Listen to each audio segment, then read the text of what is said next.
Hello दोस्तों, स्वागत है हमारे YouTube चैनल डेल्टा ग्लैड में। दोस्तों, आज की वीडियो बहुत ही महत्वपूर्ण होने वाली है क्योंकि आज हम मौलिक अधिकारों पर बात करने वाले हैं जो कि भारतीय संविधान का एक महत्वपूर्ण हिस्सा है। दोस्तों, यह टॉपिक आपके किसी भी एग्जाम में पूछने के अलावा भी आपके असली जीवन में इसको जानना अति आवश्यक है। आपको अपने अधिकारों एवं कर्तव्यों से परिचित होना बहुत ही जरूरी है। भारतीय संविधान में मूल रूप से 7 मौलिक अधिकार थे, किंतु संपत्ति के अधिकार को 44वें संविधान संशोधन 1978 द्वारा मूल अधिकारों की सूची से हटाकर कानूनी अधिकार बना दिया गया था। इस तरह भारतीय संविधान के वर्तमान समय में 6 मौलिक अधिकार हैं। पहला, समता का अधिकार। दूसरा, स्वतंत्रता का अधिकार। तीसरा, शोषण के विरुद्ध अधिकार। चौथा, धर्म की स्वतंत्रता का अधिकार। पांचवा, संस्कृति और शिक्षा संबंधी अधिकार। छठा, संवैधानिक उपचारों का अधिकार। दोस्तों, इस वीडियो का मेन पार्ट यही है क्योंकि जो बातें मैं आपको बताने वाला हूं वह कोई भी नहीं बताएगा। कृपया आप इसे अंत तक ध्यान से देखें। मौलिक अधिकारों की लिस्ट में पहले नंबर पर आता है समता का अधिकार, जिसका मतलब होता है समानता का अधिकार। इस भारतीय गणराज्य में हर व्यक्ति समान है। इसमें मुख्य रूप से 14, 15, 16, 17, 18 अनुच्छेद शामिल है। अनुच्छेद 14 के अनुसार सभी भारत के लोग एक समान हैं। कोई भी व्यक्ति अमीर गरीब, ऊंचा नीचा, अधिकारी गैर अधिकारी कानून के ऊपर नहीं है। सब कानून के नीचे आते हैं। प्रत्येक व्यक्ति, चाहे वह नागरिक हो या विदेशी, सब पर यह अधिकार लागू होता है। इसलिए सबको कानून का पालन करना परम कर्तव्य है। अनुच्छेद 15 में यह व्यवस्था दी गई है कि राज्य किसी नागरिक के प्रति केवल धर्म, मूल, वंश, जाति, लिंग, जन्म स्थान को लेकर विवाद नहीं कर सकता। वह दुकानों, सार्वजनिक भोजनालय में, होटलों, सार्वजनिक मनोरंजन के स्थानों में प्रवेश कर सकता है एवं राजनिधि से पोषित या साधारण जनता के प्रयोग के लिए समर्पित कुओं, तालाबों, स्नान घाटों आदि पर किसी का अधिकार नहीं है। अनुच्छेद 16 में राज्य के किसी भी पद पर नियुक्ति के लिए सभी नागरिकों को समान अवसर होगा। किसी भी नागरिक को उसके धर्म, वंश, जाति, लिंग, जन्म स्थान या निवास स्थान के आधार पर भेदभाव नहीं किया जा सकता और राज्य के किसी भी रोजगार एवं कार्यालय के लिए अयोग्य नहीं ठहराया जाएगा। अनुच्छेद 17 के अनुसार देश में फैली हजारों साल से छुआछूत पर रोक लगाने के लिए एवं किसी को अयोग्य साबित करना दंडनीय अपराध है। अनुच्छेद 18 के अनुसार यदि आप भारत के किसी सेवा में नियुक्त हैं तो आपको उसी से रिलेटेड उपाधियां मिलेंगी। भारत का कोई भी नागरिक विदेशी राज्य से कोई भी उपाधि प्राप्त नहीं करेगा एवं वह राज्य के अधीन पद धारण करते हुए किसी विदेशी राज्य से उपाधि ग्रहण करने से पहले राष्ट्रपति की सहमति जरूरी है। मौलिक अधिकारों की लिस्ट में दूसरे नंबर पर है स्वतंत्रता का अधिकार। इस भारत देश में किसी भी भारतीय नागरिक को स्वतंत्र से जीने के लिए कई अधिकार दिए गए हैं, जहां पर वह अपने इच्छा पूर्वक नहा खा पी सकता है, बोल सकता है, कहीं भी घूम सकता है, कहीं भी निवास कर सकता है आदि तमाम चीजें हैं। इन सबको 6 भागों में विभाजित किया गया है। पहला, अभिव्यक्ति की स्वतंत्रता। इसके अनुसार भारत का प्रत्येक नागरिक अपनी अभिव्यक्ति दर्शाने, मत देने, विश्वास एवं अभियोग लगाने की मौखिक, लिखित, छपे हुए मामलों को स्वतंत्रता पूर्वक ज्ञापन देता है।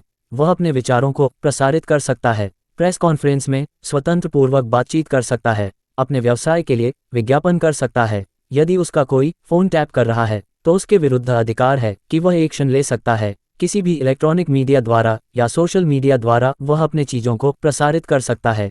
किसी भी राजनीतिक दल या संगठन द्वारा बंदी के खिलाफ अधिकार, सरकारी गतिविधियों की जानकारी का अधिकार, शांति का अधिकार एवं किसी भी अखबार पर पूर्ण प्रतिबंध के विरुद्ध अधिकार, प्रदर्शन एवं विरोध भी कर सकता है, लेकिन हड़ताल नहीं कर सकता। स्वतंत्रता के अधिकार का दूसरा भाग, शांतिपूर्वक सम्मेलन का अधिकार। देश के किसी भी नागरिक को बिना हथियार के शांतिपूर्वक संगठित होने का अधिकार है। इसमें वह सार्वजनिक रूप से बैठक एवं प्रदर्शन में हिस्सा ले सकता है। इस अधिकार में हड़ताल का अधिकार शामिल नहीं है। स्वतंत्रता के अधिकार में तीसरा भाग है संघ बनाने का अधिकार। देश के किसी भी नागरिक को सभा, संघ अथवा सहकारी समितियां गठित करने का अधिकार है। इसमें वह राजनीतिक दल बनाने का अधिकार, कंपनी, साझा फर्म, समितियां, क्लब, संगठन, व्यापार, लोगों की अन्य इकाई बनाने का अधिकार है। इस अधिकार पर भी राज्य द्वारा युक्तियुक्त प्रतिबंध लगाया जा सकता है। स्वतंत्रता के अधिकार में चौथा भाग है अबाध संचरण की स्वतंत्रता। इसके अनुसार भारत का प्रत्येक नागरिक देश के किसी भी एक राज्य से दूसरे राज्य में आसानी से आ जा सकता है, कहीं भी घूम सकता है। स्वतंत्रता के अधिकार में 5वें भाग में है निवास का अधिकार। देश के किसी भी नागरिक को देश के किसी भी हिस्से में बसने का अधिकार है। इस अधिकार के 2 भाग हैं। पहला, देश के किसी भी हिस्से में अस्थायी रूप से रहना। दूसरा, देश के किसी भी हिस्से में व्यवस्थित होने का अधिकार, मतलब घर बनाकर स्थायी रूप से बसना स्वतंत्रता के अधिकार में। छठा नंबर है व्यवसाय की स्वतंत्रता। इसके अनुसार देश का कोई भी नागरिक किसी भी व्यवसाय को अपनाने एवं व्यापार शुरू करने का अधिकार है। दूसरा, स्वतंत्रता के अधिकार में अपराध के लिए दोष सिद्धि के संबंध में संरक्षण। अनुच्छेद 20 के अनुसार किसी भी अभियुक्त दोषी करार व्यक्ति, चाहे वह नागरिक हो या विदेशी या कंपनी व परिषद का कानूनी व्यक्ति हो, उसके विरुद्ध मनमाने और अतिरिक्त दंड से संरक्षण प्रदान करता है। इस संबंध में 3 व्यवस्थाएं हैं। पहला, कोई पूर्वपद प्रभाव कानून नहीं। दूसरा, दोहरी क्षति नहीं। तीसरा, स्व अभिशंसन नहीं। स्वतंत्रता के अधिकार में तीसरा नंबर है प्राण एवं दैहिक स्वतंत्रता। अनुच्छेद 21 में घोषणा की गई है कि किसी भी व्यक्ति को उसके प्राण या दैहिक स्वतंत्रता से विधि द्वारा स्थापित प्रक्रिया के अनुसार ही वंचित किया जाएगा, अन्यथा नहीं। स्वतंत्रता के अधिकार में चौथा नंबर है शिक्षा का अधिकार। अनुच्छेद 21 में घोषणा की गई है कि राज्य 6 से 14 वर्ष तक की उम्र के बच्चों को निःशुल्क एवं अनिवार्य शिक्षा उपलब्ध कराएगा। इसका निर्धारण राज्य करेगा। इस प्रकार है व्यवस्था केवल आवश्यक शिक्षा के एक मूल अधिकार के अंतर्गत है, न कि उच्च व्यावसायिक शिक्षा के संदर्भ में है। स्वतंत्रता के अधिकार में 5वां नंबर है निरोध एवं गिरफ्तारी से संरक्षण। अनुच्छेद 22 के अनुसार किसी व्यक्ति को गिरफ्तारी एवं निरोध से संरक्षण प्रदान करता है। हिरासत 2 तरह की होती है, दंड विषयक और निवारक। दंड विषयक हिरासत एक व्यक्ति को दंड देती है जिसने अपराध स्वीकार कर लिया है और अदालत में उसे दोषी ठहराया जा चुका है। निवारक हिरासत वह है जिसमें बिना सुनवाई के अदालत में दोषी ठहराया जाए। इसका उद्देश्य किसी व्यक्ति को पिछले अपराध पर दंडित न कर भविष्य में ऐसे अपराध न करने की चेतावनी देने जैसा है। तीसरा मौलिक अधिकार है शोषण के विरुद्ध अधिकार। अनुच्छेद 23 के अनुसार मानव दुर्व्यापार और बाल श्रम के प्रकारों पर भी प्रतिबंध लगाना। इस व्यवस्था के अनुसार कोई भी उल्लंघन कानून के अनुसार दंडनीय होगा। मानव दुर्व्यवहार एवं बच्चों की वस्तु के सामान खरीद बिक्री। दूसरा, महिलाओं और बच्चों का नैतिक दुर्व्यवहार, वेश्यावृत्ति। तीसरा, देवदासी। और चौथा, दास। इस तरह के कृत्य पर दंडित करने के लिए संसद ने अनैतिक निवारण अधिनियम 1956 बनाया है तथा अनुच्छेद 24 के तहत किसी भी फैक्ट्री, खान अथवा अन्य परिसंकट में गतिविधियों यथा निर्माण कार्य अथवा रेलवे में 14 वर्ष से कम उम्र के बच्चों के नियोजन का प्रतिषेध करता है। बाल श्रम अधिनियम 1986 इस दिशा में सर्वाधिक महत्वपूर्ण कानून है।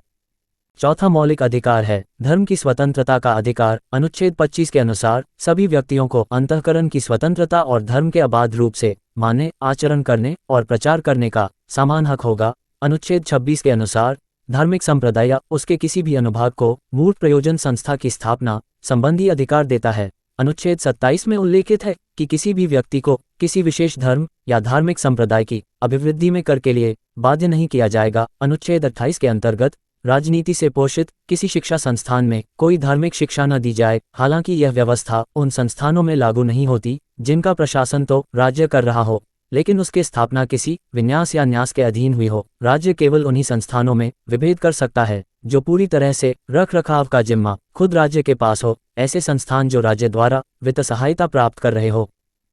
5वां मौलिक अधिकार संस्कृति और शिक्षा संबंधी अधिकार। अनुच्छेद 29 यह अनुबंध करता है कि भारत के किसी भी भाग में रहने वाले नागरिकों के किसी भी अनुबंध को जिसकी अपनी बोली, भाषा, लिपि एवं संस्कृति को सुरक्षित रखने का अधिकार है एवं धार्मिक अल्पसंख्यक एवं भाषाई अल्पसंख्यकों की सुरक्षा प्रदान करता है। अनुच्छेद 30 के अल्पसंख्यकों चाहे धार्मिक या भाषाई वर्गों को अपने रुचि की शिक्षा संस्थानों की स्थापना और प्रशासन का अधिकार होगा।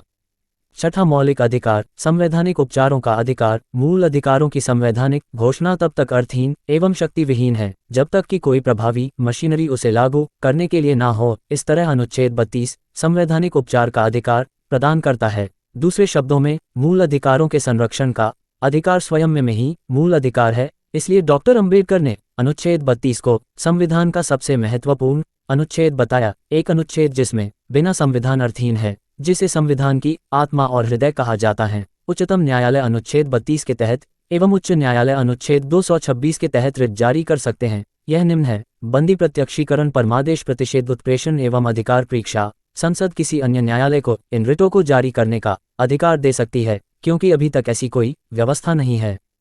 दोस्तों, यह मौलिक अधिकार का टॉपिक पूर्ण हुआ। आशा करता हूँ आपको सारे मूल अधिकार समझ आए होंगे। यह मौलिक अधिकार देश के हर नागरिक को पता होना चाहिए, क्योंकि मौलिक अधिकार ही है जो हमें अन्य देशों की तुलना में स्वतंत्रता पूर्वक रहने का अधिकार देता है। दोस्तों, इससे पहले आप इनमें से किस अनुच्छेद को जानते थे? कमेंट करके बताएं।